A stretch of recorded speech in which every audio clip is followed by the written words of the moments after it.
এলাকার দুঃখ কষ্ট শুনতে মানুষের ঘরে রাজীব। বনমালীপুর বিধানসভা কেন্দ্রের মানুষের দুঃখ কষ্টের কথা শুনতে বাড়ি বাড়ি বিজেপি রাজ্য সভাপতি রাজীব ভট্টাচার্য বৃহস্পতিবার মোটর স্ট্যান্ড পূর্ব থানা রোড এলাকায় রেমেলের ফলে যে বৃষ্টি হয়েছে তাতে তারা কিরকম রয়েছে তা খোঁজখবর নিতে বাড়ি বাড়ি বুঝলেন রাজীব বাবু। খুশি এলাকার মানুষ, তবে এলাকার বিধায়ক শীত ঘুমে রয়েছেন দাবি রাজীব বাবুর।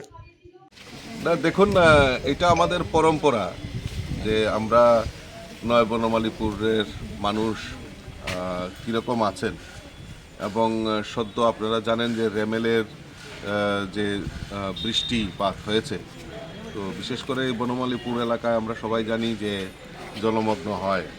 তো সেই কারণে এবং সরকার গত দুদিন আগে আপনারা দেখেছেন মাননীয় মেয়র কমিশনারকে নিয়ে এই বনমালীপুর এলাকা আমি ভিজিট করেছি এবং যে জমাট জলের যে সমস্যা, আমাদের সরকার সদার্থক ভূমিকা নিয়ে সেগুলি দ্রুত নিরসনের জন্য পদক্ষেপ নিয়েছেন এবং আগে যেভাবে ঘন্টার পর ঘন্টা জল, দিনের পর দিন জল দাঁড়িয়ে থাকতো, কিন্তু এখন আমাদের সরকারের সদিচ্ছার ফলে যে কিছুক্ষণের মধ্যে এই জল নিষ্কাশনের ব্যবস্থা এরকম করে দেওয়া হয়েছে যাতে জল যাতে এক জায়গাতে না দাঁড়ায়।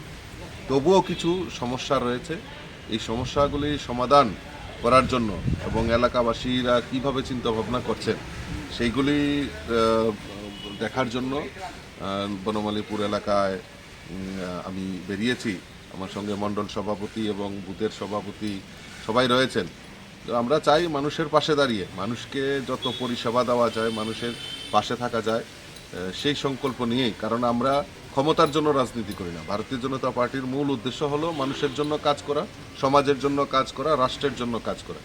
তো সেই জিনিসটাকে পাথেয় করে আমরা সবসময় কাজ করি।